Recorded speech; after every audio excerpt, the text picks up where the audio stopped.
আদিত্য দরজাটা আস্তে করে খুলে পা টিপে ভিতরে ঢুকলো। নূর বেডের ওপর বসে টেডি বিয়ার নিয়ে খেলা করছে। হঠাৎ আদিত্যকে আসতে দেখে নূর টেডি বিয়ার কোলে নিয়ে বেডের উল্টো দিকে মুখ ফুলিয়ে বসে রইল। আদিত্য সেটা দেখে অন্যদিকে মাথা ঘুরিয়ে হালকা হাসলো। তারপর আস্তে করে নূরের পাশে গিয়ে বসলো। নূর আরেকদিকে মুখ ফিরিয়ে নিল। আদিত্য বলে উঠল, কি করছো নূর? নূর চুপ করে আছে। আদিত্য আবার বলল, শুনলাম তুমি নাকি রেগে আছো, সত্যি কি তাই? নূর অন্যদিকে তাকিয়ে থেকে বাচ্চামো রাগ দেখিয়ে বলল, কেন বলবো? আমি কি পাগল নাকি? তুমি জিজ্ঞেস করলেই আমি বলে দিব? আমি কখনোই বলবো না যে আমি রেগে আছি। আর এটা তো আরও বলবো না যে আমি এক বালতি রেগে আছি। না না, এক বালতি না, দুই না না, তিন বালতি রেগে আছি। তাই তো আমি কথা বলছি না। আর এটাও বলবো না যে তুমি আমার সাথে কাল দেখা না করে চলে গেছো তাই রেগে আছি। আমি কিছুই বলবো না তোমাকে। আদিত্য দুই ঠোঁট চেপে ধরে নিজের হাসি আটকাচ্ছে। মেয়েটা সত্যি অবুঝ, সব কিছু বলে দিয়ে বলছে কিছুই বলবো না। আদিত্য একটু ন্যাকামি করে বলল, তাহলে কি করবো এখন? তুমি তো কিছু বলছো না। তাহলে আমি যে এক বক্স চকলেট আনলাম সেটা না হয় অন্যদের দিয়ে দিই। তুমি তো আর নেবে না, তাই না? কারণ তুমি তো আমার সাথে কথাই বলছো না। চকলেটের কথা শুনে নূর এক লাফে আদিত্যের দিকে ঘুরে উৎসাহী কণ্ঠে বলল, এই না না হিরো, সব চকলেট আমার, অন্য কাউকে দিবে না তুমি। কিন্তু তুমি তো রেগে আছো। কে বললো রেখে আছি? আমি একদমই রেখে নেই। আমি তো কখনো রাগ করিই না। এই দেখো আমি এত হ্যাপি। নূর বেড থেকে নেমে দাঁড়িয়ে দুই হাতে ফ্রকটা ধরে ঘুরে ঘুরে কথাটি বলছে। আদিত্য মায়াভরা চোখে নূরকে দেখতে লাগলো। এই মেয়েটাকে দেখলেই ওর মনের ভিতর একরাশ প্রশান্তি ছুঁয়ে যায়। নূর আদিত্যের পাশে বসে বলল, কোথায় আমার চকলেট দাও? আদিত্য নূরের গালে আলতো করে হাত রেখে বলল, দেব। তার আগে আমি কিছু বলবো, সেটা শুনবে? নূর বাধ্য মেয়ের মতো ঘাড় কাত করে বলল। হ্যাঁ শুনবো। আদিত্য মায়াভরা দৃষ্টিতে তাকিয়ে নরম সুরে বলল, আমি তোমাকে আজ আমার সাথে নিয়ে যাব। যাবে আমার সাথে? আমার রাজ্যে তোমাকে রানী বানিয়ে রাখবো। থাকবে আমার সাথে? নূর চোখে মুখে চমক নিয়ে বলল, সত্যি আমি রানী হব? হ্যাঁ রানী, আমার রাজ্যের মহারানী, যেখানে তোমার হুকুমেই সবাই চলবে।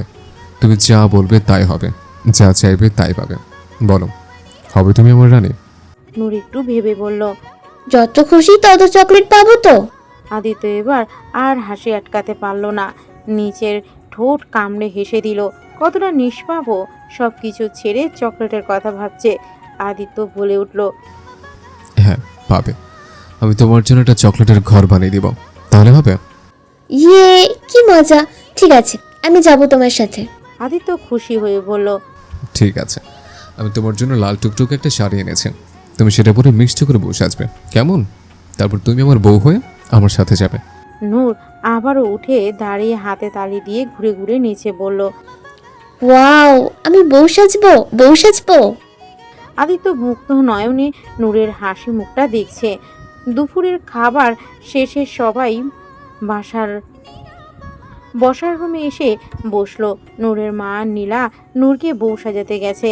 আদিত্যের একটাই কথা, সে আজই বিয়ে করবে। শফিক সাহেব প্রথমে মানা করলেও আদিত্যের জেদের কাছে হেরে যায়।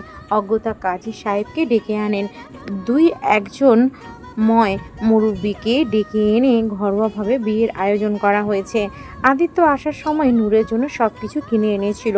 আর বিহানের চাপাচাপিতে আদিত্য নিজেও একটা সাদা পাঞ্জাবি পরে নেয়। 20 মিনিট পরে নাজমা বেগম আর নীলা নূরকে নিয়ে আসে।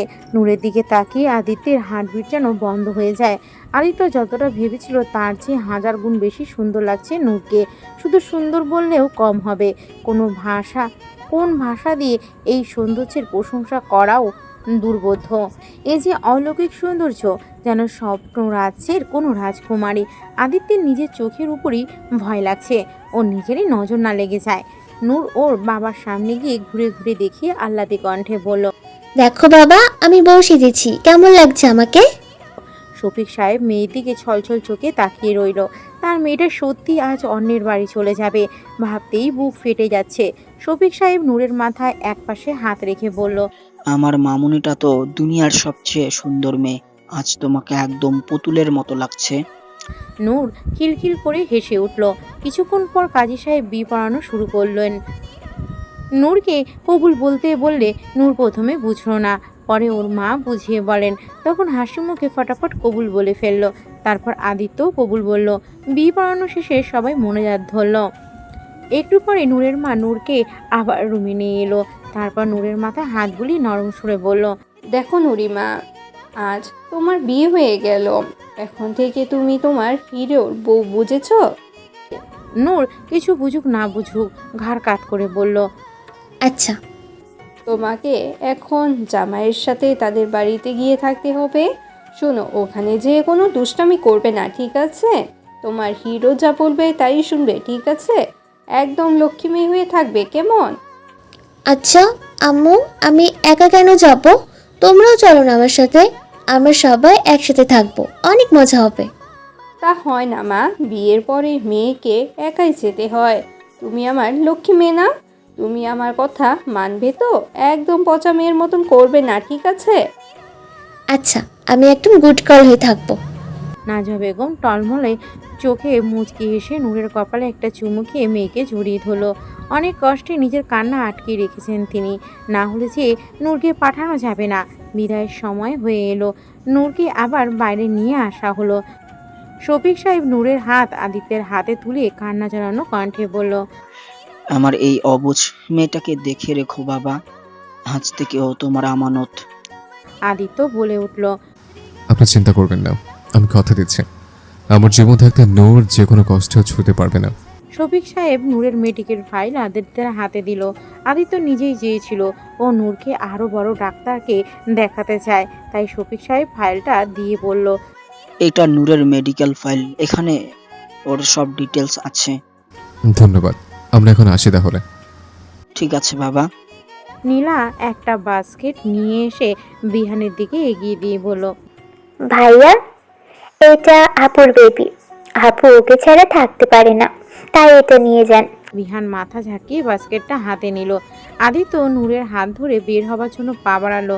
নূরের পরিবারের কষ্টে বুকটা ফেটে গেলেও নূরের কোনো ভাবান্তর নেই।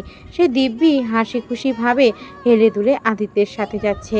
আদিত্য নূরকে গাড়িতে বসিয়ে নিজেও পাশে বসলো, আর বিহান ড্রাইভিং সিটে বসে গাড়ি স্টার্ট দিল। গাড়ি চোখের আড়াল হতে নূরের মা কান্নায় ভেঙে পড়ল। শফিক সাহেব আর নীলা মিলে ওর মাকে সামলাতে লাগলো। আদিত্য তাকিয়ে আছে তার সদ্য বিয়ে করা মিষ্টি বউটার দিকে। বউটা তার গাড়ির জানালার কাচ নামিয়ে বাইরে মুখ বের করে বাতাস খাচ্ছে। তার নাড়াচাড়ার সাথে তার হাতের চুড়িগুলো রিনিঝিনি শব্দে বেজে চলেছে। আদিত্য নূরের হাতটা ধরে বলল, নূর, মাথা ভেতরে আনো, অ্যাক্সিডেন্ট হয়ে যাবে। আদিত্যের কথায় নূর মাথা ভেতরে আনলো। বিহান আদিত্যের বাসার সামনে এসে গাড়ি থামালো। বিয়ের কার্যক্রম শেষ হয়ে আস্তে আস্তে রাত হয়ে গেছে। নূরের বাসা সাভারে আর আদিত্যের বাসা ধানমন্ডি, তাই আসতে সময় লেগে গেছে। বিহান গাড়ি থেকে নেমে দাঁড়ালো। আদিত্য নেমে এসে নূরের পাশে গিয়ে দরজা খুলে দুই হাতে নূরকে কোলে তুলে নিল। নূর বলল, এই হিরো, তুমি আমাকে কোলে নিচ্ছ কেন? আমি কি ছোট্ট বাবু নাকি? আদিত্য নূরকে কোলে নিয়ে সামনে এগিয়ে যেতে যেতে মুচকি এসে বলল, তুমি বাবু না, তুমি হলে রানী সাহেবা। আমি তোমাকে বলেছিলাম না, এখন থেকে তুমি আমার রাজ্যের মহারানী। রানী সাহেবে কি আর নিচের পায়ে হেঁটে রাজপ্রাসাদে যায়? তাকে তো এইভাবে কোলে করে নিয়ে যেতে হয়, বুঝছো? ও তাই বুঝি, তাহলে ঠিক আছে, আমাকে কোলে নিয়েই চলো। আমারও কোলে চড়ে অনেক মজা লাগছে।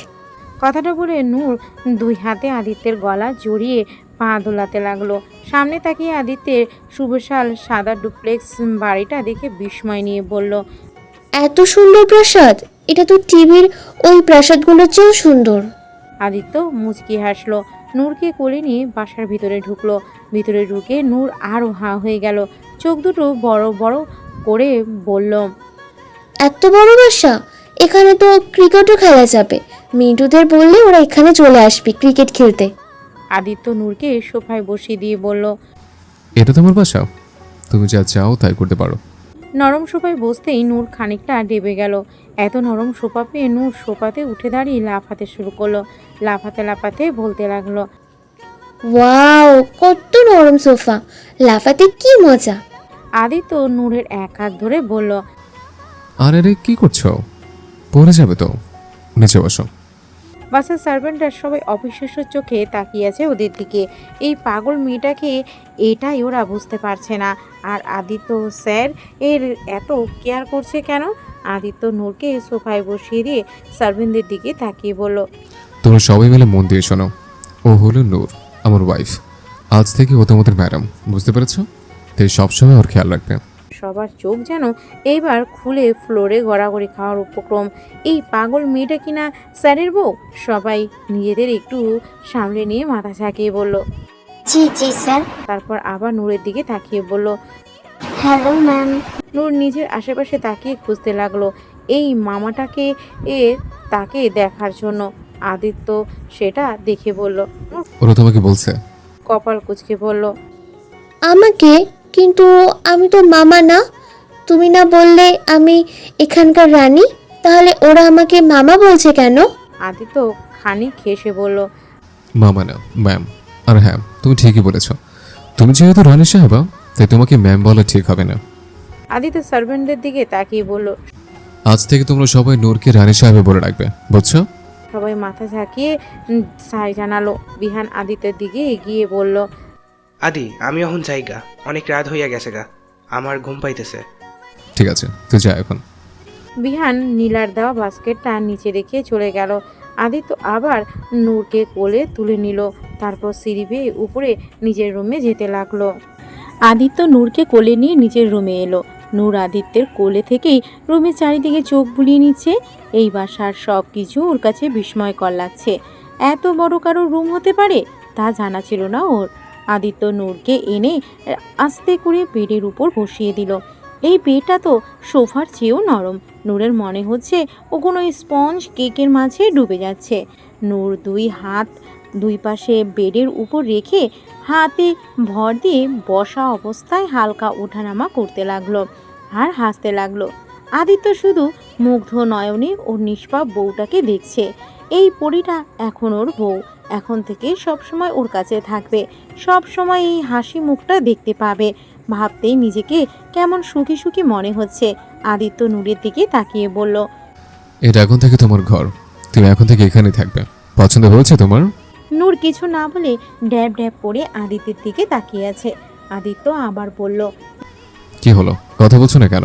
নূর এবার বলে উঠল, আরে আম্মু বলেছে তোমার সব কথা যেন আমি ভালো করে শুনি, তাই তো আমি ভালো করে শুনছিলাম তোমার কথা। নূরের এমন বেকুবের মতো কথা শুনে আদিত্য নিজের মাথাটা অন্যদিকে ঘুরিয়ে একটু হেসে নিল।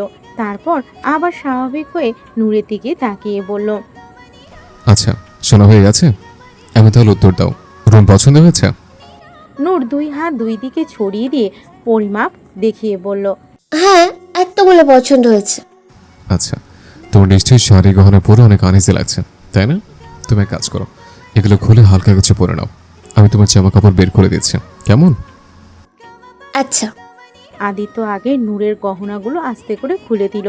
তারপর উঠে দাঁড়িয়ে নূরের বাসা থেকে দেওয়া ব্যাগ থেকে নূরের জামা কাপড় বের করতে লাগলো। তাড়াহুড়ো করে বিয়ে করায় নূরের জন্য ভালো করে শপিং করতে পারেনি, তাই আপাতত বাসা থেকে আনা জামা কাপড়ই পরতে দিচ্ছে। পরের শপিং মলে গিয়ে নূরের জন্য সব কিছু কিনে নিয়ে আসবে। আদিত্য জামা কাপড় নিয়ে পিছনে ফিরতেই ওর চোখ কপালে উঠে গেল। নূর বেড থেকে নেমে দাঁড়িয়ে ঘরেই কাপড় খোলা শুরু করে দিয়েছে। আঁচল অনেকখানি নামিয়ে ফেলেছে। কাঁধের কাছে সেফটি পিন লাগানো জায়গায় আঁচল ধরে টানাটানি করছে। আদিত্য জামা কাপড় বেডের উপর রেখে তড়িঘড়ি করে নূরের কাছে যে ওকে আটকে দিয়ে বলল, আরে আরে, কি করছো তুমি? কেন? তুমিই তো বললে শাড়ি খুলতে, তাই তো শাড়ি খুলছিলাম। আরে আমি তোমাকে এখানে রুমেই খুলতে বলিনি। তো কোথায় খুলবো? বাইরে যেয়ে? আচ্ছা, বাইরে যেয়ে খুলছি। কথাটা বলেই নূর দরজার দিকে যেতে লাগলো। আদিত্যের এবার চোখ বেরিয়ে আসার উপক্রম। কি বলে এই মেয়ে, বাইরে গিয়ে শাড়ি খুলবে? আদিত্য আবারও নূরকে আটকে দিয়ে বলল, আরে বাবা, আমি তোমাকে বাইরে যাওয়ার কথা বলিনি। তাহলে? আমি বলতে চাইছিলাম যে তুমি ওয়াশরুমে যেয়ে কাপড় চেঞ্জ করো। এই যে এখানে ওয়াশরুম। আদিত্য নূরের হাত ধরে ওয়াশরুমের দরজার সামনে এনে দেখিয়ে দিল। নূর মাথা ঝাঁকিয়ে ওয়াশরুমের ভিতরে গেল, তবে ওয়াশরুমের দরজা আটকালো না। অগত্যা আদিত্য নিজেই দরজাটা একটু চাপিয়ে দিয়ে দরজার পাশে দাঁড়িয়ে রইল। খানিক পরে নূর দরজা আবার খুলে আদিত্যের দিকে তাকিয়ে ঠোঁট উল্টিয়ে বলল, আমি খুলতে পারছি না, আম্মু এতগুলো পিন লাগিয়ে দিয়েছে। তুমি খুলে দাও না হিরো। আদিত্য একটা শুকনো ঢোক গিলে করুণ কণ্ঠে বলল। আমি? হ্যাঁ তুমি, আসো না, খুলে দাও। আদিত্য পড়ে গেল এক মহা মুশকিলে। নিজের বউ হলেও নূর অনেক অবুঝ, আর এই অবস্থায় নূরকে চেঞ্জ করাতে গেলে নিজের উপর নিয়ন্ত্রণ রাখা কষ্টকর হয়ে যাবে। আদিত্য কিছু একটা ভেবে পড়ল। তুমি একটুখানি দাঁড়াও, আমি এক্ষুনি আসছি। কথাটা বলেই আদিত্য বেরিয়ে গেল। একটু পরে একজন বয়স্ক মহিলাকে নিয়ে নিজের রুমে এলো আদিত্য। মহিলাটি অনেক বছর ধরে আদিত্যের বাসায় কাজ করছে। আদিত্যর অনেক বিশ্বস্ত। আদিত্য নূরের কাছে এসে বলল। উনি মিনু আন্টি, উনি তোমার সাহায্য করবে, ঠিক আছে? আচ্ছা। মিনু আন্টি ওয়াশরুমের ভিতরে ঢুকে দরজা আটকে দিল, তারপর নূরকে চেঞ্জ করিয়ে দিল। একটু পরে মিনু আন্টি দরজা খুলে বেরিয়ে এসে আদিত্যকে বলল। আদি বাবা, হয়ে গেছে? আমি বৌমনির কাপড় পাল্টে দিয়েছি, আমি এখন আসি। আচ্ছা ঠিক আছে, আর হ্যাঁ, আমাদের খাবার রুমে পাঠিয়ে দিন। মিনু আন্টি ঠিক আছে বলে চলে গেলেন। একটু পরে নূর ওয়াশরুম থেকে বেরিয়ে এলো। পরনে একটা ঢিলা টি শার্ট আর স্কার্ট পরা। হাত মুখ ধোয়ার কারণে সামনের চুলগুলো ভিজে কপালে লেপটে আছে। এই অতি সামান্য রূপটাও যেন আদিত্যের কাছে অলৌকিক লাগছে। আদিত্য মুগ্ধ নয়নে তাকিয়ে আছে। তার বউটা সত্যি একটা এঞ্জেল, আদিত্যের এঞ্জেল।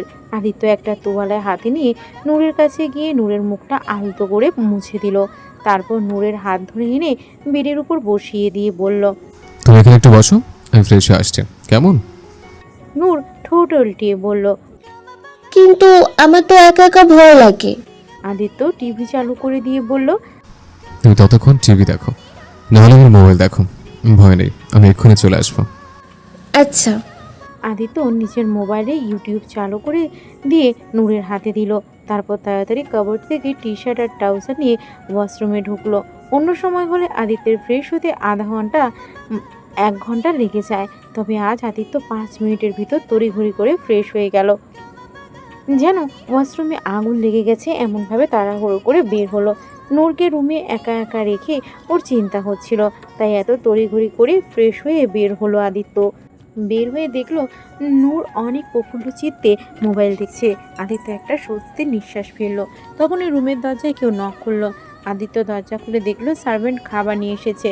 আদিত্য খাবারের ট্রেটা হাতে নিয়ে নূরের সামনে এসে বসলো। নূরের দিকে তাকিয়ে বলল। নাও, মোবাইল রেখে এখন খেয়ে নাও। নূর ফোনের দিকে তাকিয়ে থেকেই বলে উঠল। না, আমি খাবো না, আমার খিদে নেই, আমি মোবাইল দেখছি। আরে তাই বললে হবে নাকি? খাবার না খেলে অসুস্থ হয়ে পড়বে। বললাম না আমি খাবো না, আমার খিদে নেই তো। আচ্ছা ঠিক আছে, তুমি মোবাইল দেখো, আমি তোমাকে খাইয়ে দিচ্ছি। না, আমি খাবো না। তাহলে কিন্তু আমি মোবাইল নিয়ে নেব। না না, মোবাইল নিও না। তাহলে হা করে লক্ষ্মীমের মতো খাবার মুখে নাও। নূর মোবাইল হারানোর ভয়ে অগত্যা হাঁ করে আদিত্যের হাতের খাবার মুখে নিল। মোবাইল দেখতে দেখতে পুরো খাবার শেষ করলো। নূরকে খাবার খাইয়ে আদিত্যের মনে হলো ও কোনো যুদ্ধ জয় করে ফেলেছে। নূরকে খাওয়ানোর পর আদিত্য নিজেও খেয়ে নিল। তারপর প্লেট গুছিয়ে সার্ভেন্টকে ডেকে তার কাছে দিয়ে দিল। রাত প্রায় 11টা বেজে গেছে। আদিত্য নূরের হাত থেকে মোবাইলটা নিয়ে বলল। অনেক রাত হয়ে গেছে, তুমি এখন ঘুমিয়ে পড়ো, নাহলে শরীর খারাপ করবে। নূর বলে উঠল। কিন্তু আম্মু তো নেই, আমার আম্মু লাগবে, আম্মু এনে দাও। আদিত্য নূরের গালে আলতো করে হাত রেখে চিন্তিত সুরে বলল। কেন, কি হয়েছে আমাকে বলো। আম্মু ছাড়া আমি ঘুমাবো কিভাবে? আম্মুই তো আমাকে ঘুম পাড়িয়ে দেয়, না হলে আমার ঘুম আসে না। আদিত্য মুচকি হেসে বলল। আমার নেই তো কি হয়েছে, আমি আছি না। এখন থেকে তোমার যা লাগবে আমাকে বলবে, আমি তোমার সব কিছু করে দেবো। এখন এসো, আমি তোমাকে ঘুম পাড়িয়ে দিচ্ছি। আদিত্য নূরকে আস্তে করে বালিশে শুইয়ে দিয়ে নূরের পাশে কাত হয়ে বসে মাথায় হাত বুলিয়ে দিতে লাগলো। 10 মিনিট পার হয়ে গেলেও নূরের চোখে ঘুম নেই। নূর চোখ পিটপিট করে আদিত্যের দিকে তাকাচ্ছে। আদিত্য সেটা দেখে বলল। কি হলো, ঘুমাচ্ছ না কেন? ঘুম আসছে না তো, তুমি একটু গান গাও না। আমার ঘুম না আসলে আম্মু আমাকে গান গাইয়ে ঘুম পাড়িয়ে দেয়। তুমিও গান গাও না, তাহলে ঘুম আসবে। গান?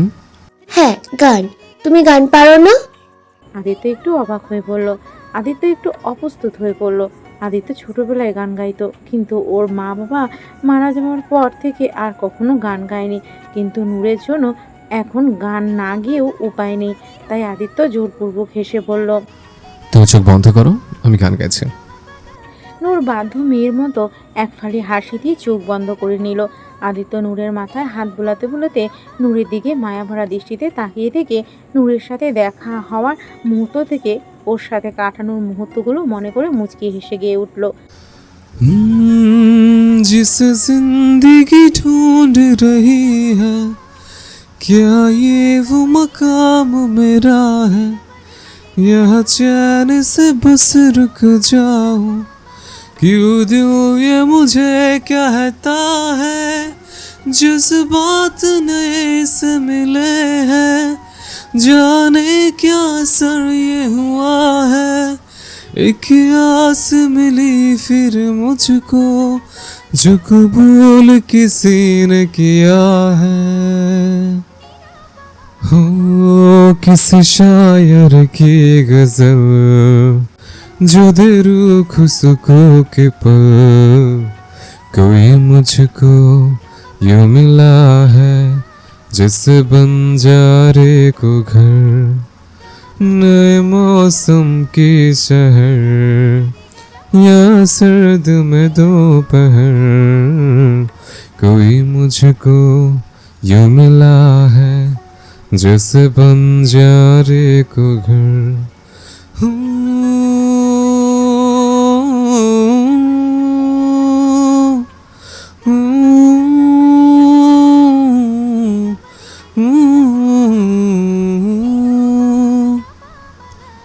जैसे कोई किनारा देता वो सहारा, मुझे वो मिला किसी मोड़ पर, कोई रात का तारा करता हो जाला, वैसे ही रोशन करे वो शहर। दर्द मुझे वो भुला ही गया, कुछ ऐसा असर हुआ, जीना मुझे फिर से वो सिखा गया। हाँ जैसे बारिश कर देता यह मरहम दर्द पर, कोई मुझको यूं मिला है, जैसे बंजारे को घर, नए मौसम की सहर, या सर्द में दोपहर, कोई मुझको यूं मिला है, जैसे बंजारे को घर, कोई मुझको यूं मिला है, जैसे बंजारे को घर, जैसे बंजारे को घर। গান শুনতে শুনতে নূর ঘুমিয়ে গেছে। আদিত্য মুচকি হেসে নূরের কপালে একটা চুমু দিয়ে দিল, তারপর নিজেও নূরের পাশে শুয়ে পড়ল। নূরের দিকে কাত হয়ে শুয়ে নূরকে দেখতে দেখতে একসময় ঘুমে তলিয়ে গেল। জানালার স্বচ্ছ কাচ ভেদ করে পর্দার ফাঁক দিয়ে সকালের মিষ্টি রোদ এসে ঘর আলোকিত হয়ে গেল। ঘড়ির কাঁটা 7টা বাজতেই রোজকার নিয়মে মাফিক আদিত্যের ঘুম ভেঙে গেল। ঘুমের লেশ ছাড়িয়ে চোখ খুলতেই বুকের উপর ভারী কিছু অনুভব করলো আদিত্য। এবার পুরোপুরি চোখ খুলে তাকিয়ে দেখলো নূর ওর বুকের উপর মাথা রেখে এক হাত পা ও শরীরের উপর তুলে দিয়ে ওকে কোল বালিশের মতো পেঁচিয়ে ধরে শান্তিতে ঘুমিয়ে আছে। আদিত্যের সারা শরীর জুড়ে যেন এক ঠান্ডা প্রশান্তির বাতাস বইয়ে গেল। মনে হচ্ছে 1000 বছরের খাখা মরুর বুকে শ্রাবণের ঘন বর্ষণ হচ্ছে। এই বর্ষণে আদিত্যের সব কষ্ট গ্লানি ধুয়ে মুছে যাচ্ছে। আজকের সকালটা যে এত মধুর হবে তা কখনো ভাবতেই পারেনি আদিত্য। নিজেকে অনেক সুখী সুখী লাগছে। এই খুশিটারই অপেক্ষায় তো ছিল আদিত্য, যা ও আজ পেয়ে গেছে। আদিত্য একটা প্রাপ্তির হাসি দিয়ে 2 হাতে নূরকে নিজের সাথে আরও নিবিড়ভাবে জড়িয়ে নিল। কিছুক্ষণ পরে নূরকে আস্তে করে বালিশে শুয়ে দিল। তারপর নূরের উপর ঝুঁকে আলতো করে গালে হাত বোলাতে লাগলো। হাত বোলাতে বোলাতে আবেগী কণ্ঠে বিড়বিড় করে বলল, আমার অন্ধকার জীবনের নূরের আলো হয়ে এসেছিস তুই। আমার একাকিত্ব জীবনটাকে রংধনুর 7 রঙের আঘাতের সুখ পাখি হয়ে এসেছিস তুই। তুই আমার জীবনের অ্যাঞ্জেল। হ্যাঁ, আমার অ্যাঞ্জেল। আদিত্য নূরের কপালের সাথে নিজের কপাল আলতো করে ঠেকিয়ে লো ভয়েসে বলল, অনেক ভালোবাসি তোকে অ্যাঞ্জেল, কখনো হারাতে দেব না তোকে। অনেক যত্নে এই বুকের খাঁচায় আগলে রাখবো তোকে। তোর উপর কোনো খারাপ ছায়া পড়তে দেব না আমি। তুই শুধু তোর এই মিষ্টি মুখের হাসিটা দিয়ে এভাবে আমার উপর সুখের বর্ষণ করিস, আর কিচ্ছু চাই না আমার। কথাগুলো বলে আদিত্য নূরের কপালে সময় নিয়ে একটা চুমু খেলো। তারপর নূরের গায়ের উপর ভালো করে চাদর জড়িয়ে দিয়ে উঠে গেল।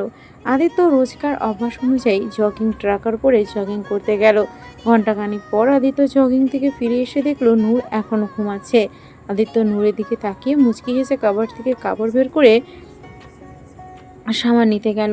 20 মিনিট পরে ওয়াশরুম থেকে বের হলো আদিত্য। নূর এখনও ঘুমে কাদা।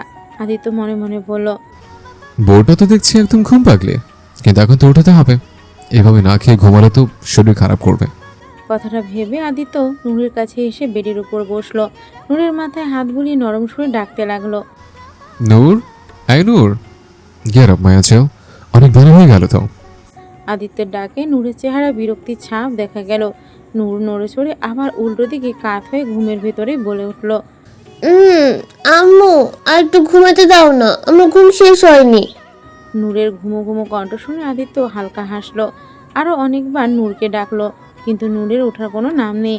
আদিত্য এবার নূরকে উঠানোর জন্য একটা ট্রিক্স করলো। আদিত্য একটু উচ্চস্বরে বলে উঠল, আরে নূরের বেবিটা কই গেল? বেবিটা কি তাহলে আবার হারিয়ে গেল? আহারে বেবিটা। নূর হক চোখে এক লাফে উঠে বসে বলতে লাগলো, বেবি, বেবি কোথায় আমার বেবি? নূর একবার আদিত্যের দিকে কিছুক্ষণ অদ্ভুতভাবে তাকিয়ে আবার আশেপাশে তাকাচ্ছে। তারপর আদিত্যের দিকে তাকিয়ে বলে উঠল, এই তুমি কে? আর এটা কোন জায়গা? আম্মু কোথায়? আদিত্য যেন তব্দা খেয়ে গেল। কি বলে এই মেয়ে? বিয়ের প্রথম দিনই স্বামীকে ভুলে গেল। আদিত্য নূরের গালে হাত রেখে বলল, নূর, আমাকে চিনতে পারছো না? আমি তোমার হিরো। কাল তোমাকে এখানে নিয়ে এসছে, মনে নেই? নূর কিছুক্ষণ ভাবলো, তারপর উচ্ছ্বাসিত হয়ে বলল, আরে হ্যাঁ, মনে পড়েছে। আমি কাল এসেছি তোমার সাথে। আমি তো এখন এখানকার রানী, তাই না?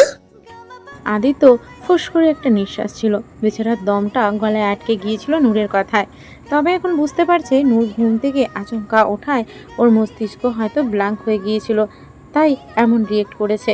আদিত্য এবার মুচকি হেসে বলল, তো রানী সাহেবা, শুধু ঘুমিয়ে থাকলে হবে? ফ্রেশ হয়ে খাওয়া দাওয়া করতে হবে না? এখন গুড গার্লের মতো ফটাফট উঠে পড়ো। কথাগুলো বলে আদিত্য নূরের হাত ধরে উঠে দাঁড় করালো। তারপর নূরের হাত ধরেই ওয়াশরুমে নিয়ে গেল। আদিত্য নিজেই নূরের ব্রাশে টুথপেস্ট লাগিয়ে বাচ্চাদের মতো নূরকে ব্রাশ করিয়ে দিল, নূরের মুখ ধুইয়ে দিল। ফ্রেশ হওয়ার পর আদিত্য নূরকে রুমে নিয়ে এসে ড্রেসিং টেবিলের সামনে তুলে বসিয়ে দিল। টাওয়াল দিয়ে নূরের হাত মুখ মুছে দিল। তারপর চিরুনি হাতে নিয়ে নূরের চুল আঁচড়ানোর চেষ্টা করছে। আদিত্য আগে কখনো এসব করেনি, তাই চুল আঁচড়াতে গিয়ে নূরের চুল টান লেগে হালকা ব্যথা পেল। নূর একটু আওয়াজ করে বলল। আদিত্য তড়িঘড়ি করে বলল, আহ, লাগছে তো। সরি অ্যাঞ্জেল, বেশি লাগে না তো। আসলে আমি আগে কখনো করিনি তো। তুমি চিন্তা করো না, জলদি সব কিছু শিখে যাব। নূর ভ্রু কুঁচকে বলল। কিন্তু এই অ্যাঞ্জেলটা কে? আদিত্য মুচকি হেসে বলল, তুমি অ্যাঞ্জেল, আমার অ্যাঞ্জেল। কিন্তু আমি তো রানী, তাই না? সবার জন্য রানী, তবে আমার জন্য তুমি আমার অ্যাঞ্জেল, বুঝেছো? নূর একটা দীর্ঘশ্বাস ছেড়ে বলল। এতগুলো নাম আমি কিভাবে মনে রাখবো? আদিত্য একটু হাসলো। তারপর মোবাইলে ইউটিউব দেখে সাবধানে নূরের চুল বেঁধে দিল। তারপর নূরের হাত ধরে নিচে ডাইনিং টেবিলের কাছে এলো ব্রেকফাস্ট করতে। নূর বলে উঠল, আমার বেবি কোথায়? আদিত্য একটা সার্ভেন্টকে দিয়ে নূরের বিড়াল ছানাটা এনে দিতে বলল। সার্ভেন্টটা মাথা ঝাঁকিয়ে একটু পরে নূরের বিড়াল ছানাটা নিয়ে এলো। নূর হাসি মুখে বিড়াল ছানাকে কোলে নিয়ে আদর করতে লাগলো। হঠাৎ আদিত্যের ফোন আসে। আদিত্য ফোনে কথা বলতে ব্যস্ত হয়ে গেল। অফিসের কিছু ইম্পর্টেন্ট বিষয়ে কল এসেছে। নূরের বিড়াল ছানাটা হঠাৎ নূরের কোল থেকে নেমে বাইরের দিকে চলে গেল। নূরও ছানাকে ধরার জন্য ওর পিছনে পিছনে গেল। বাইরে এসে কিছুক্ষণ দৌড়াদৌড়ির পর নূর ছানাটাকে ধরতে সক্ষম হলো। নূর ছানাটাকে কোলে নিয়ে সামনে তাকালো। এতক্ষণেও চারপাশটা ভালো করে খেয়াল করলো। বাসার সামনে বিশাল একটা লন, চারিদিকে নানান রকমের সবুজ গাছগাছালিতে ঘেরা। আর মাঝখানে বড় একটা সুইমিং পুল। নূর বিস্ময় নিয়ে সবকিছু দেখছে, মনে মনে বলল। আমার প্রাসাদটা কত সুন্দর। নূর দেখলো চারিদিকে কালো কাপড় পরা, কাঁধে বন্দুক ঝুলিয়ে অনেকগুলো লোক দাঁড়িয়ে আছে। এটা দেখে নূর অনেক ভয় পেয়ে গেল। নূর বিলান ছানাটাকে কোলে নিয়ে এক ছুটে বাসার ভিতর চলে এলো। ভিতরে ঢুকে আদিত্যের কাছে দৌড়ে এসে আদিত্যের হাতের ভাও চেপে ধরলো। আদিত্য ফোন রেখে নূরের দিকে তাকিয়ে ভ্রু কুচকে বলল। কি হলো আঞ্চল, কোনো সমস্যা? নূর আদিত্যর হাতটা একটু টান দিয়ে কানের কাছে মুখ নিয়ে ফিসফিস করে বলল। হিরো, আমাদের প্রাসাদে না ডাকাত ঢুকেছে, আমরা তাড়াতাড়ি পালাই চলো, না হলে ওরা আমাদের মেরে ফেলবে। আদিত্য ভেবাচাকা খেয়ে গেল আর বলল। ডাকাত? হ্যাঁ ডাকাত, আমি এইমাত্র বাইরে দেখে আসলাম। অনেকগুলো কালো কাপড় পরা ডাকাত ঢিসকাও ঢিসকাও নিয়ে বাইরে দাঁড়িয়ে আছে। ঢিসকে আও, ঢিসকে আও। আদিত্য একটু ভেবে হঠাৎ বিষয়টা বুঝতে পেরে হেসে উঠল।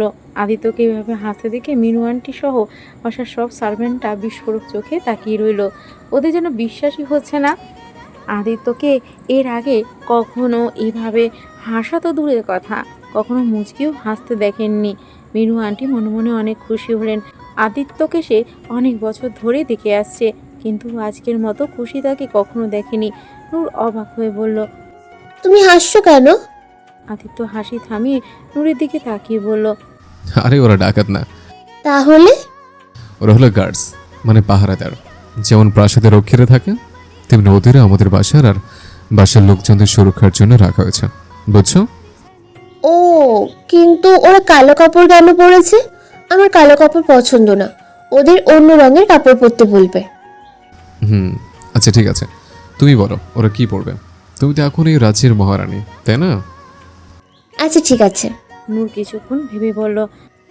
হ্যাঁ পেয়ে গেছি, ওদের হলুদ আর লাল রঙের কাপড় পরতে বলবে, অনেক ভালো লাগবে দেখতে।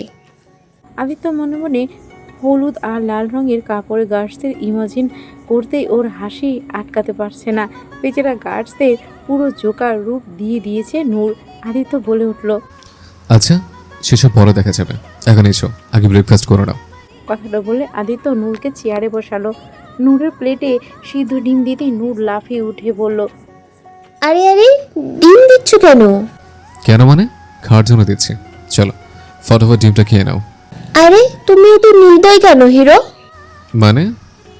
এই যে ডিমটা, এই ডিম একটা মুরগি কত কষ্ট করে পেয়েছে, আর তুমি তার ডিমটা এইভাবে বিনা অনুমতিতে নিয়ে এসে সিদ্ধ করে মেরে ফেলবে। এখন ওই মুরগিটা নিশ্চয়ই বসে বসে কাঁদছে তার ডিমটার জন্য। আহারে বেচারি মুরগি। আদিত্য যেন বাকরুদ্ধ হয়ে গেল। একটা ডিম নিয়ে কত ইতিহাস করে ফেললো এই মেয়েটা। এখন কি ওর মুরগির কাছে গিয়ে অনুমতি নিতে হবে?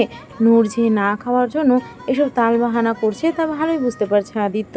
এই মেয়েটাকে খাওয়াতে গিয়ে যে ওর কত প্যারা পোহাতে হবে সেটাও হাড়ে হাড়ে টের পাচ্ছে আদিত্য। সেই কখন থেকে আদিত্য এটা ওটা বলে নূরকে খাওয়ানোর চেষ্টা করে যাচ্ছে, কিন্তু কোনো মতেই খাবার মুখে তুলছে না। আদিত্যের জীবনে বোধহয় এত অ্যাফার্ড ও কোনো কাজই করেনি। অন্য কেউ হলে হয়তো আদিত্য এতক্ষণে তার হাড্ডি মাংস এক করে দিত, কিন্তু এই মেয়েটাকে মারা তো দূরের কথা, তার দিকে চোখ গরম করে তাকানোরও ক্ষমতা নেই আদিত্যর। এইসব দেখে মিনু আন্টি সহ বাসার সব সার্ভেন্টরা অবাকের শীর্ষে। এবার আদিত্যের মতো লোক যাকে শুধু মানুষের গর্দান উড়াতে দেখেছে, সেই আদিত্য আজ একটা মেয়ের পিছনে আয়ার মতো কাজ করছে। এটা যেন ওদের চোখের ধারণ করা ক্ষমতা ধারণ ক্ষমতার বাইরে। এদের দেখে মনে হচ্ছে যে কোনো সময় এরা অ্যাটাক খেয়ে বসবে। আদিত্য নূরের দিকে তাকিয়ে অসহায় কণ্ঠে বলল। খাও না রে বাবা, এমন করছো কেন? দেখো তুমি খাবার শেষ করলে আমি তোমাকে অনেকগুলো চকলেট দেবো। নূর ফট করে বলল। তাহলে আগে দাও। না, আগে খাবে তারপর দিব। তাহলে আমি খাবই না। আচ্ছা তুমি মোবাইল দেখবে? মোবাইল বা টিভি দেখে খাবে? না, মোবাইল টিভি দেখতে ইচ্ছা করছে না, আমি ডান্স দেখবো। আমার ডান্স দেখতে ইচ্ছা করছে। হ্যাঁ তো মোবাইলে বা টিভি দেখো, অনেক সুন্দর সুন্দর ডান্স আছে। না না, মোবাইলে বা টিভিতে না, আমি সরাসরি ডান্স দেখবো। আদিত্য একটু থতমত খেয়ে বলল। সরাসরি? কিন্তু সরাসরি কে ডান্স করবে? নূর সোজা সাপটা বলে উঠল। কেন, তুমি করবে? চলো ডান্স করো, আমি তোমার ডান্স দেখবো। আদিত্য যেন এবার আকাশ থেকে পড়ল। কি বলে এই মেয়ে? আদিত্য আর ডান্স? মা নিজেদের ফালুদা করে ফেলবে মনে হচ্ছে। আদিত্য শুকনো ডোক গিলে বলল, কি? কিন্তু আমি তো তোমাকে খাইয়ে দিচ্ছি, তাই না? আমি ডান্স করলে তোমাকে খাইয়ে দিব কি করে? নূর কিছুক্ষণ ভেবে মাথা নেড়ে বলল। তাও ঠিক, তাহলে কে ডান্স করবে? আদিত্য একটা স্বস্তির নিঃশ্বাস ফেলল। যাক, ও তো বেঁচে গেছে। নূর কিছুক্ষণ এদিক ওদিক তাকিয়ে দরজার কাছে দাঁড়ালো। দুজন গার্ডকে দেখিয়ে বলল। ওই যে ওই দুই ডাকাতকে বলো ডান্স করতে। আদিত্য নূরের ইশারা অনুযায়ী দরজার দিকে তাকালো। তারপর আর কোনো উপায় না পেয়ে ওই দুই গার্ডদের কাছে ডাকলো। ওরা মাথা ঝাঁকিয়ে সামনে এসে দাঁড়ালো। আদিত্য একটু গলা কাকারি দিয়ে বলল, শোনো রফিক আর মনির, তোমাদের ম্যাডাম তোমাদের ডান্স দেখতে চায়, চলো ফটাফট ডান্স শুরু করে দাও। নূর বলে উঠল, আরে ম্যাডাম না, বলো রানী সাহেবা। ও হ্যাঁ, সরি। তো তোমাদের রানী সাহেব তোমাদের ডান্স দেখতে চান? গার্ড দুটো যেন হতভম্ব হয়ে গেল। ওদের মনে হচ্ছে ওরা কানে বোধ হয় ভুল শুনছে। ওরা অপ্রস্তুত হয়ে হামতা হামতা করে বলল, জি ডান্স, কিন্তু স্যার আমরা তো ডান্স পারি না। আরে এমন কঠিন কোনো কাজ না, চেষ্টা করলেই পেরে যাবে। চলো চলো শুরু হয়ে যাও। আদিত্য আরেক সার্ভেন্টকে ডেকে মিউজিক সিস্টেম গান প্লে করতে বলল। নূর মাঝখান থেকে বলে উঠল, বেবি ডল গানটা চালাও। নূরের কথা মতো বেবিডল গান চালু করা হলো। গার্ড দুটো এখনো দাঁড়িয়ে আছে। ওরা বুঝতে পারছে না কি করবে। ওদের দাঁড়িয়ে থাকা দেখে নূর বলে উঠল, এই দাঁড়িয়ে আছো কেন, ডান্স শুরু করো। গার্ড দুটো আর উপায় না পেয়ে কোনো রকম হাত পা চালাতে লাগলো। ওদের ডান্স দেখে মনে হচ্ছে ওরা ডান্স নয়, কারোর সাথে মারামারি করছে। এমন ডান্স দেখে সার্ভেন্টদের পিঠ ফিটে হাসি পাচ্ছে। বেচারারা অনেক কষ্টে আটকে রেখেছে। নূর ওদের ডান্স থেকে খুশি হয়ে তালি বাজাচ্ছে। আদিত্য এই সুযোগে নূরের মুখে খাবার ঢুকিয়ে দিল। নূর ডান্স দেখতে দেখতে খাবার শেষ করে নিল। আদিত্য যেন তৃতীয় বিশ্বযুদ্ধ জয় করলো। এরই মাঝে বিহান ওখানে এসে দাঁড়ালো। গাছদের এইভাবে ডান্স করতে দেখে বিহার তাজ্জব বনে গেল। বিহার এখনো বোঝার চেষ্টা করছে ওরা আসলে করছেটা কি। বিহান গার্ডস দুটোর কাছে গিয়ে বলল, ওই হালারা, তোরা কি করতাছস এগুলা? মাথার স্ক্রু কি সব খুললা গেছে গা? পাগল গো লাহান এমনতে লাফাইতেছস কেলা? প্যান্টের ভিতর কি ইন্দুর হান্দাইছে নি? আদিত্য বলে উঠল, আরে ওরা ডান্স করছে, নূর ডান্স দেখতে চেয়েছিল, তো ওরা ডান্স করছে। বিহান বেকুপের মতো একবার আদিত্যের দিকে তাকালো, তো একবার দুটো গার্ডের দিকে তাকালো। তারপর হঠাৎ অট্ট হাসিতে ফেটে পড়ল। হাসতে হাসতে লুটপাট হয়ে যাওয়ার অবস্থা। নূর শুধু অবাক চোখে বিহানকে দেখছে। লোকটাকে এর আগেও দেখেছে নূর, কিন্তু লোকটা আসলে কে সেটাই হয় বোঝার চেষ্টা করছে। বিহান কোনো রকমে হাসি থামিয়ে আদিত্যের দিকে তাকিয়ে বলল, কি কইলি তুই? এটা ডান্স? কথাটা বলে বিহান আবারও হাসা শুরু করলো। একটু হেসে আবার বলল, আর হাসাইস না, এটা যদি ডান্স হয়ে থাকে তবে আমি হইলাম শাহরুখ খান। এটারে ডান্স কইয়া ড্যান্সেরে এমতে অপমানকরণ ঠিক হইতো না। কথাগুলো বলতে বলতে বিহার চেয়ার টেনে দিয়ে বসে পড়ল। নূর এখনো বিহারের দিকে তাকিয়ে আছে। আদিত্য ব্যাপারটা খেয়াল করে বলল, নূর, ও হলো বিহান, আমার বন্ধু প্লাস ভাই। তুমি একে ভাইয়া ডাকবে, কেমন? নূর যথারীতিভাবে ঘাড় কাত করে শিশুসুলভভাবে বলল। বিহান আদিত্যের দিকে তাকিয়ে বলল, অফিসে কখন যাবি? আদিত্য মিনু আন্টিকে ডাক দিয়ে বলল, আন্টি নূরকে রুমে নিয়ে যান, আর আমি না আসা পর্যন্ত ওর সাথেই থাকুন। মিনু আন্টি মাথা ঝাঁকিয়ে নূরকে সাথে করে নিয়ে গেল। নূর যেতেই আদিত্য বলে উঠল, ইয়ার আমি 2-3 দিন অফিস যাবো না। নূর এই বাসায় নতুন এসছে, ওকে এখানে একা রেখে যাওয়া ঠিক হবে না। ওইটা এই বাসায় কমফোর্টেবল হয়েছে তারপর যাব। আমি অফিসে ফোনে বলে দিয়েছি, ইম্পর্টেন্ট কোনো মিটিং থাকলে আমি বাসায় করে নেব। বিহান বলল, ঠিক আছে, তুই যেমতে ভালো মনে করস। সকালের বেলা গড়িয়ে দুপুরে এসে ঠেকেছে। নূর কাল থেকে কিছু না বলল। আর সকাল থেকে ওর মায়ের কথা মনে পড়ছে। সকাল থেকে আদিত্য নানান কথা বলে এটা ওটা দিয়ে ভুলিয়ে রাখলেও এখন আর ভালো লাগছে না নূরের। বারবার শুধু ওর মায়ের কথা মনে পড়ছে। ঘন্টা খানেক আগে আদিত্য নূরকে ঘুম পাড়িয়ে দিয়েছিল। আদিত্যের একটা ইম্পর্টেন্ট মিটিং ছিল। নূরকে ঘুমোতে বলে আদিত্য স্টাডি রুমে গিয়ে ল্যাপটপে মিটিং শুরু করে। এদিকে নূর 20 মিনিট পরেই ঘুম থেকে উঠে পড়ে। ঘুম থেকে উঠে ওর আর কিছু ভালো লাগছে না। মায়ের কথা মনে পড়ছে শুধু। খুব খারাপ লাগছে। নূর ধীরে ধীরে কাঁদতে শুরু করলো। কাঁদো কাঁদো গলায় বলতে লাগলো, আম্মু, আম্মু কোথায়? আম্মু যাব আমি, আম্মু চাই। ধীরে ধীরে নূরের কান্নার গতি বাড়তে লাগলো। স্টাডি রুমে আদিত্য হেডফোন লাগিয়ে মিটিং করছে, তাই ওর কান পর্যন্ত নূরের কান্না পৌঁছালো না। নূরের কান্নার আওয়াজ শুনে মিনু আন্টি সহ 2-3 জন সার্ভেন্ট আদিত্যের রুমের দিকে গেল। ওরা জানে আদিত্য রুমে নেই, মিটিংয়ে আছে। আদিত্য মিটিং রুম করার আগে ওদের বলে গিয়েছিল নূরের দিকে খেয়াল রাখতে। সার্ভেন্টরা রুমে এসে দেখলো নূর বেডের উপর বসে কান্না করছে। মিনু আন্টি নূরের কাছে এগিয়ে এসে বলল, কি হয়েছে রানী সাহেবা, কাঁদছেন কেন? শান্ত হন, আমাকে বলুন কি হয়েছিল। নূর কাঁদতে কাঁদতে বলল, আম্মু চাই আমার, আম্মু যাবো, আম্মু এনে দাও। কাঁদতে কাঁদতে এবার হাত পা ছোড়াছুড়ি করতে লাগলো। সবাই ওকে থামানোর চেষ্টা করছে, কিন্তু নূর কিছুতেই থামছে না। ধীরে ধীরে নূর অনেক হাইপার হয়ে গেল। কাঁদতে কাঁদতে হাতের কাছে যা পাচ্ছে তাই ছুঁড়ে মারতে লাগলো। সার্ভেন্টরা অনেক ভয় পেয়ে গেল নূরকে এভাবে দেখে। ওরা কি করবে বুঝতে পারছে না, ভয়ে ওর কাছে কেউ যেয়ে সাহস পাচ্ছে না। আদিত্য আরও 10 মিনিট পর মিটিং শেষ করে বের হলো। স্টাডি রুমের বাইরে আসতে হঠাৎ ওর রুম থেকে হুইচয়ে আওয়াজ শুনতে পেল। আদিত্যের বুকের ভিতর ধক করে উঠলো। নূর, আমার নূর ঠিক আছে তো? কথাটা ভাবতেই আদিত্য ওর রুমের দিকে দৌড়ালো। রুমের সামনে এসে দেখলো সার্ভেন্টরা দরজার বাইরে দাঁড়িয়ে আছে। আদিত্য ওদের কাছে গিয়ে উত্তেজিত হয়ে বলল। কি হয়েছে, তোমরা এখানে দাঁড়িয়ে আছো কেন? একটা সার্ভেন্ট ভীতু স্বরে বলল, স্যার, ম্যাম হঠাৎ করে অনেক হাইপার হয়ে গেছে, ওনাকে কিছুতেই সামলানো যাচ্ছে না। হোয়াট? আদিত্য তড়িঘড়ি করে ভিতরে ঢুকলো। ভিতরে ঢুকে দেখলো নূর এলোমেলোভাবে পাগলের মতো সবকিছু ছোড়াছুড়ি করছে আর বলছে, আম্মু চাই আমার, আম্মু কই? নূরের এমন অবস্থা দেখে আদিত্যের বুকের ভিতর মোচড় দিয়ে উঠলো। এতটুকু সময়ের মধ্যে ওর পরিটার এমন হাল হয়ে গেল। আদিত্য নূরের দিকে এগিয়ে যেতে যেতে বলতে লাগলো, নূর, মায়াঞ্চল, কি হয়েছে আমাকে বলো তুমি। নূরের কোনো হোশ নেই। ও শুধু বারবার আম্মু চাই বলে যাচ্ছে আর হাতের কাছে যা পাচ্ছে তাই ছুঁড়ে মারছে। আদিত্য যখন কাছে আসতে নেয় নূর তখন হাতের কাছে একটা পেপার ওয়েট পেয়ে সেটা ছুঁড়ে মারে আর সেটা গিয়ে আদিত্যের কপালে লাগলো। আদিত্য ব্যথা পেয়ে কপালে হাত দিয়ে চেপে ধরে হালকা আওয়াজ করে উঠল। আদিত্যকে ব্যথা পেতে দেখে নূর হঠাৎ করে থেমে গেল। ভয়ে জড়সড় হয়ে দাঁড়িয়ে রইল। আদিত্য হাত সামনে এনে দেখলো কপাল ফেটে রক্ত বের হচ্ছে। আদিত্য সেদিকে তোয়াক্কা না করে আবার নূরের দিকে এগিয়ে যেতে লাগলো। কিন্তু আদিত্যর কপালে রক্ত দেখে নূর কেমন অন্যরকম হয়ে গেল। ওর চোখের সামনে আবছা আবছা কিছু ভেসে উঠল, যেখানে শুধু রক্ত আর রক্তাক্ত কিছু মানুষ। নূরের শরীর প্রচুর পরিমাণে কাঁপতে শুরু করলো, কেমন শ্বাসকষ্ট হচ্ছে, পুরো শরীর ঘামতে শুরু করলো।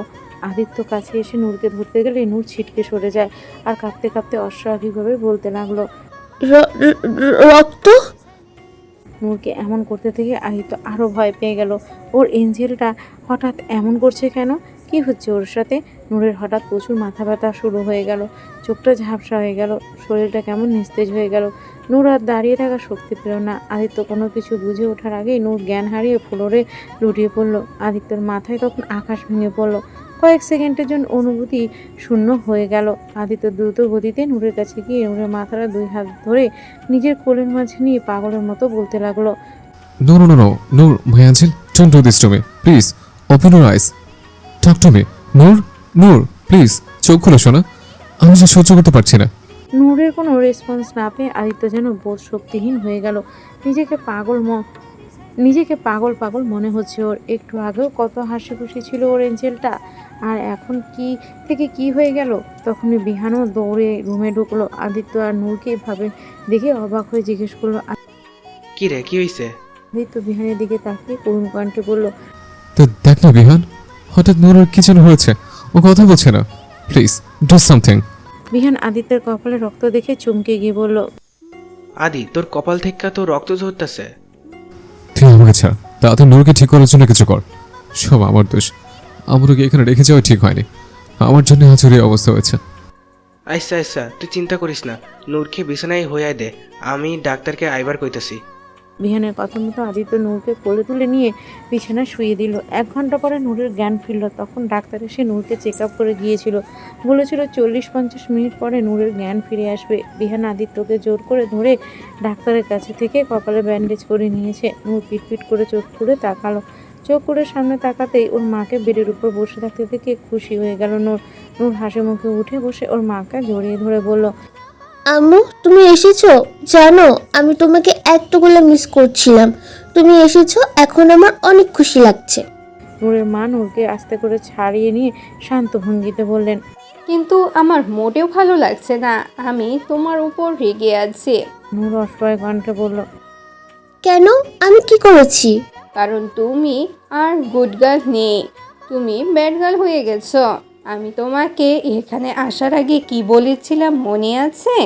আমি তোমাকে বলেছিলাম এখানে এসে তুমি গুড গার্ল হয়ে থাকবে আর তোমার হিরো সব কথা শুনবে। আর তুমি কি করলে? তার মাথা ফাটিয়ে দিলে। জানো তুমি কত বড় পচা কাজ করেছো? আল্লাহর কাছে তুমি ব্যাড গার্ল হয়ে গেছো। নূর অপরাধী কণ্ঠে বলল, সরি আম্মু, কিন্তু আমি কি করব? আমার যে তোমার কথা অনেক মনে পড়ছিল। জানি না কি হয়ে গিয়েছিল তখন, তাই তো এমন হয়ে গেল। তাই বলে তুমি এমন করবে? তুমি জানো হিরো তোমার কি হয়? সে তোমার স্বামী হয়। যেমন তোমার বাবা আমার স্বামী, ঠিক তেমনই। আর স্বামীর সাথে কখনো খারাপ ব্যবহার করতে নেই, আল্লাহ নারাজ হন। আমার কথা মনে পড়েছিল তো সেটা তোমার হিরোকে ভালোভাবে বললেই তো হতো। সে তোমাকে আমার সাথে ভিডিও কলে কথা বলিয়ে দিত, তাহলেই তো হতো, তাই না? তোমাকে ছাড়া আমার ভালো লাগে না আম্মু। তুমিও আমার সাথে এখানে থাকো না, না হলে আমাকেও নিয়ে চলো তোমার সাথে। তা হয় না নুরিমা, তোমার এখন বিয়ে হয়ে গেছে। বিয়ের পরে একটা মেয়ে তার স্বামীর বাড়িতেই থাকে, আর মেয়ের স্বামীর বাড়িতে তার মা বাবা থাকতে পারে না। এটা ঠিক না। তোমার যখন ইচ্ছে হবে আমরা ফোনে কথা বলবো। মাঝে মধ্যে তুমি হিরোর সাথে আমাদের বাড়িতে আসবে, আবার কখনো আমরা তোমার সাথে দেখা করতে আসবো। তাহলেই তো হলো। তুমি আমার গুড গার্ল না? হ্যাঁ। তাহলে আমাকে প্রমিস করো এরপর থেকে আর কখনো এমন করবে না, একদম গুড গার্ল হয়ে থাকবে। না হলে কিন্তু আমি আর তোমার সাথে কথা বলবো না। না না আম্মু, আমি প্রমিস করছি আর কখনো এমন করব না, একদম গুড গার্ল হয়ে থাকবো। এই তো আমার লক্ষ্মী মেয়ে।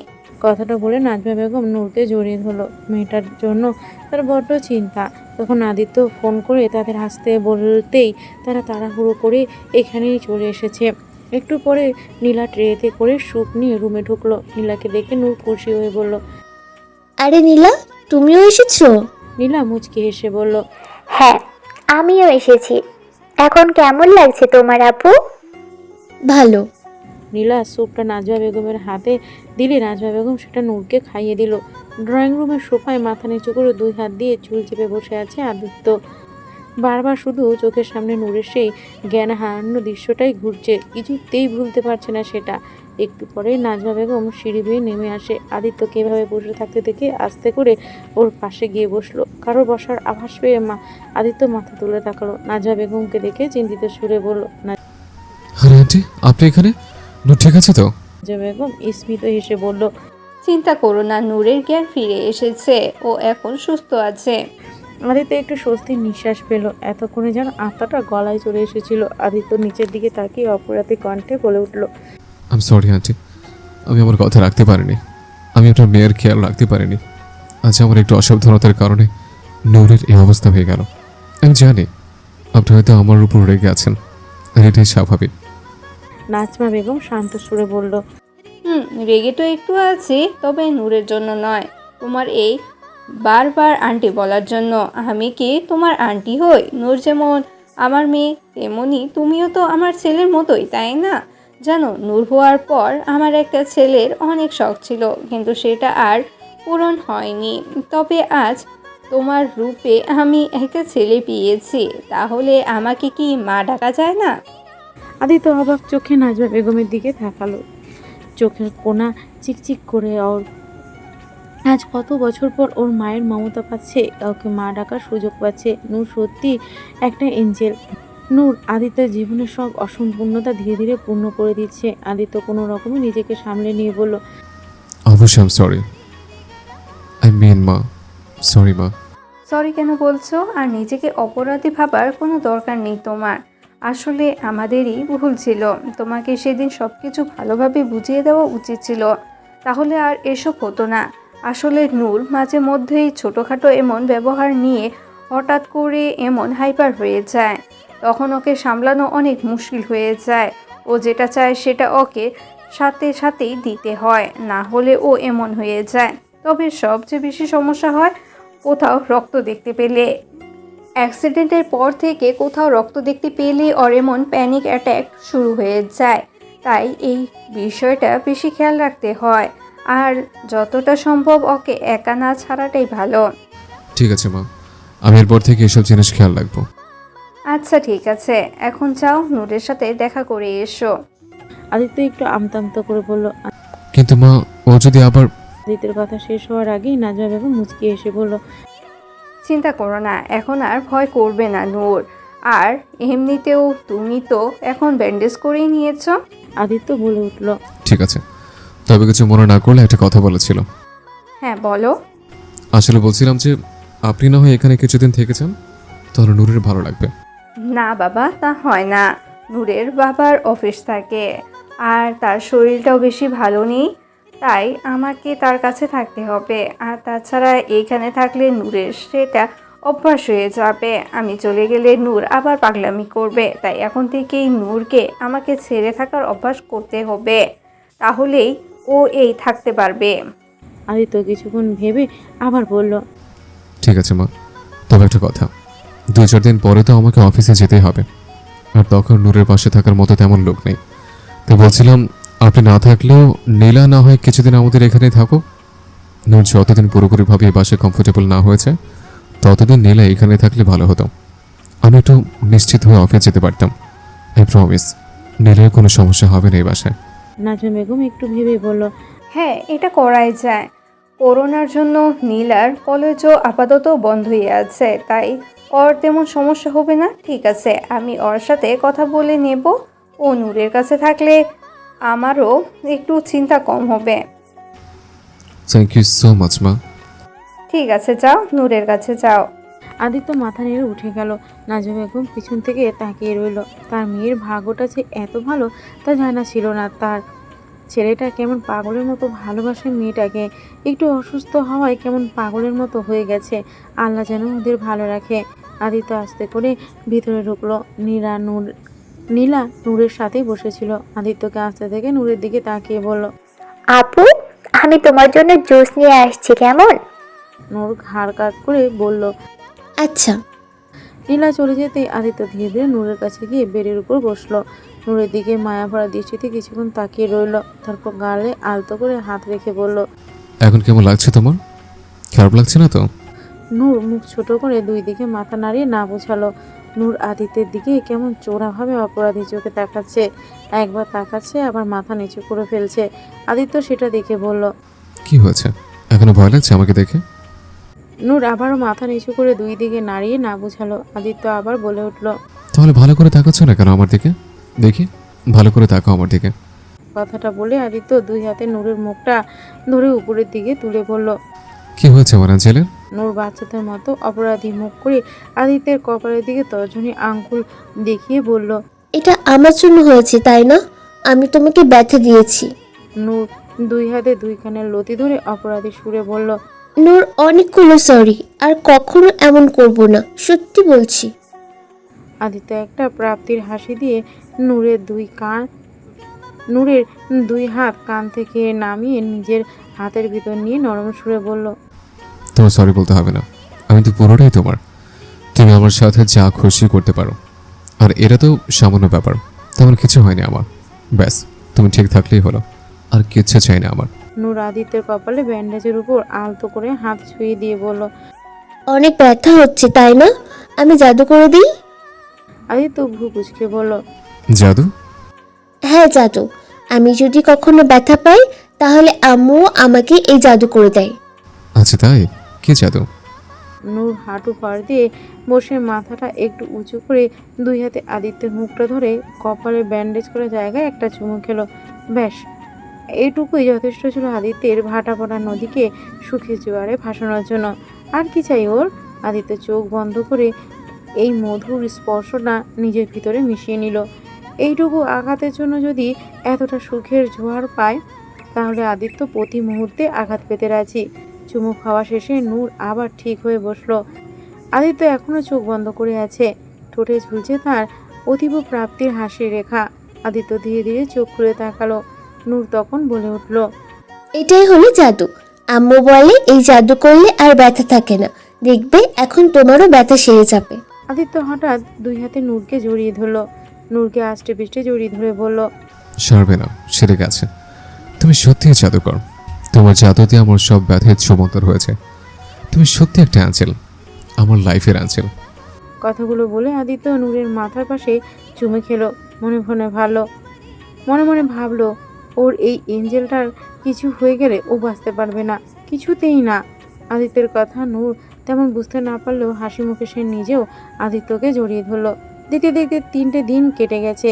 এই 3 দিনে নূর আদিত্যের সাথে অনেকটা মিশে গেছে। রোজ সকালে উঠে আদিত্য নূরকে ওর বুকেই দেখতে পায়, আর ওই মুহূর্তটা আদিত্যর কাছে সবচেয়ে স্পেশাল মনে হয়। আদিত্য দিন রাত নূরের সেবায় লেগে থাকে। নূরের কি ভালো লাগে, কি পছন্দ করে সেটাই করার চেষ্টা করে, যাতে নূর মন খারাপ না করে আর এই বাড়িতে ও কমফোর্ট হয়ে যায়। মা বাবার কথা মনে পড়লে আদিত্য তাদের সাথে ভিডিও কলে কথা বলিয়ে দেয়। আর নীলাও এখন এ বাড়িতেই থাকে, তাই তেমন একটা সমস্যা হয় না।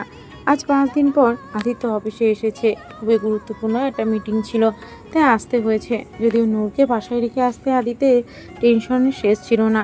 বারবার করে সার্ভেন্টদের বলে এসেছে নূরের দিকে খেয়াল রাখতে, আর নীলাকেও বলে এসেছে নূরকে যেন একা না ছাড়ে, সবসময় ওর সাথেই থাকে। আর কোনো সমস্যা হলে ওকে ফোন করতে বলেছে। অফিসে আসলেও আদিত্যের মন টিকছে না। মিটিংটা কোনো রকমে শেষ করে এসে নিজের কেবিনে এসেছে আদিত্য। তাড়াতাড়ি করে চেয়ারে বসে টেবিলের উপরে রাখা ল্যাপটপটা চালু করে বাসার সিসিটিভি চালু করলো। নূরকে বিয়ে করা দ্বিতীয় দিনই আদিত্য পুরো বাড়িতে সিসিটিভি ক্যামেরা লাগিয়েছিল নূরকে সবসময় নজরে রাখার জন্য। তাই এখন নূরকে দেখার জন্য সিসিটিভি লাইভ ফুটেজ চালু করলো। আদিত্য প্রথমে নিজের রুমের ক্যামেরা চেক করলো, ওখানে নূরকে দেখতে পেল না। এবার ড্রয়িং রুমের ক্যামেরা দেখলো, নূর সে ওখানেও নেই, শুধু নীলা সোফায় বসে টিভি দেখছে। আদিত্য একটু ঘাবড়ে গেল, নূর কোথায় গেল। আদিত্য এবার বাইরের ক্যামেরায় দেখলো, ওখানে নূরকে দেখতে পেল। নূরকে দেখতে পেয়ে একটা স্বস্তির নিঃশ্বাস পেল আদিত্য দেখলো নূর ওর বিড়াল ছানাকে কোলে নিয়ে লনের চারপাশে হাঁটাহাঁটি করছে।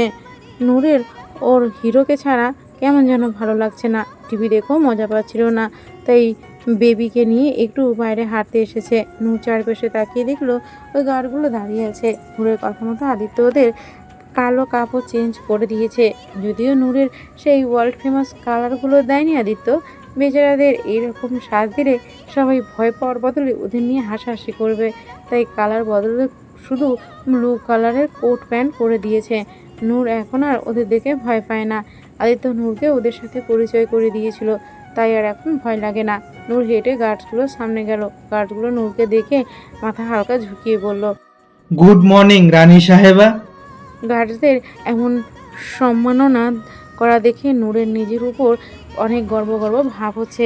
নিজেকে সত্যি সত্যি রানী বলে মনে হচ্ছে ওর। নূর নিজের সিনা টান করে মাথাটা হালকা উঁচু করে রাজকীয় ভঙ্গিতে বলল, আমি তোমাদের রানী, তাই না? গার্ডসটা মাথা নাড়িয়ে বলল, জি জি অবশ্যই, আপনি আমাদের রানী সাহেবা। নূর মনে মনে খুশিতে গদগদ করতে লাগলো। হঠাৎ ওর মাথায় একটা দুষ্টু বুদ্ধি এলো। নূর মনে মনে ভাবছে এদের সাথে একটু দুষ্টুমি করবে। নূর আবারও আগের ভঙ্গিতে থেকে বলল, ঠিক আছে, তাহলে আমি যা বলবো তাই শুনতে হবে তোমাদের। গার্ডসরা বলল, জি অবশ্যই, আপনি যা বলবেন তাই করব আমরা।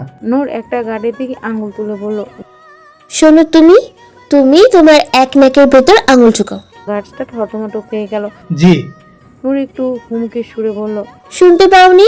যা বললাম তাই করো, না হলে কিন্তু তোমার নাকটাই কাটা যাবে।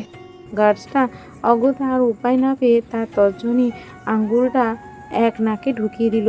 নূর বলল, ঠিক আছে, আজ সারাদিন তুমি এভাবেই নাকে আঙুল দিয়ে থাকবে, না হলে কিন্তু তোমার নাক কেটে ফেলবো। বেচারা গার্ডটার এখন ছেড়ে দে মা, কেঁদে বাঁচে অবস্থা। নূর এবার আরেক গার্ডের দিকে ইশারা করে বলল, শোনো, তুমি তুমি এক পায়ে দাঁড়িয়ে থাকো। ওই গার্ডটাও আর উপায় না পেয়ে এক পা উঁচু করে আরেক পায়ে দাঁড়িয়ে রইল। বেচারা ব্যালেন্স ধরে রাখতে না পেরে এদিক ওদিক কাতকুত হতে লাগলো। কিন্তু এতে করে নূরের বেচারার উপর কোনো দয়া হলো না। ওদের অবস্থা দেখে বাকি গার্ডরা ভয়ে ডোক গিলছে, না জানি এখন ওদের কি করতে হবে। নূর এবার আরেক গার্ডের দিকে ইশারা করে বলল। তুমি 2 হাত উঁচু করে দাঁড়াও। ওই গার্ডটা ভাবলো, যাক তাকে তাও অনেক সহজ কাজে দিয়েছে, কিন্তু লোকটা যেই হাত উঁচু করে দাঁড়ালো অমনি নূর বলল। স্ট্যাচু একদম নড়বে না, নড়লে কিন্তু তোমাকে নর্দমার পচা পানিতে ফেলে দিব। গাছটা একদম শক্ত করে দাঁড়িয়ে রইল, যেন দমটাও ফেলছে না। নূর নিচ থেকে একটা দুব্বা ঘাস টেনে তুলে গাছটার নাকের আর কানের কাছে দিয়ে সুরসুর দিতে লাগলো। বেচারা গাছ ছাড়া বিহাল দশা, না পারছে নড়তে, না পারছে চুপ করে থাকতে। এভাবে নূর সবগুলো গাছকে আর নানানভাবে টর্চার করে। এদিকে আদিত্য এতক্ষণ ধরে নূরের সব কাজই দেখছিল। নূরের এসব কাণ্ড কারখানা দেখে আদিত্য ঠোঁটের উপর 2 আঙ্গুল চেপে হাসতে লাগলো। কি করছে তার পাগড়িটা, বেচারা গার্ডসদের কি অবস্থা করে ফেলেছে।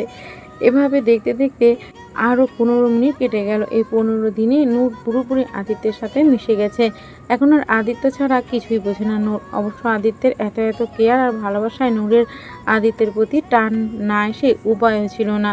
আদিত্য যতক্ষণ বাসায় থাকে সবসময় নূরের সাথেই থাকে। ও ছোট বড় সব আবদার পূরণ করে, সারাক্ষণ চোখে চোখে রাখে, আর অফিসে গেলে সিসিটিভি ক্যামেরায় নজর রাখে। নূরেরও এখন আদিত্যের অভ্যাস হয়ে গেছে আদিত্যের সাথে হাসি খুশি আর দুষ্টুমিতে মেতে থাকে। আদিত্য যতক্ষণ অফিসে থাকে ততক্ষণ নূরের সময় কাটে না, অপেক্ষায় থাকে কখন আদিত্য বাসায় ফিরবে। নূর এখন আর তেমন মায়ের কথা বলে না, মাঝে মধ্যে মনে পড়লে ফোনে কথা বলে নেয়। নীলা এখনও আদিত্যের বাসায় থাকে।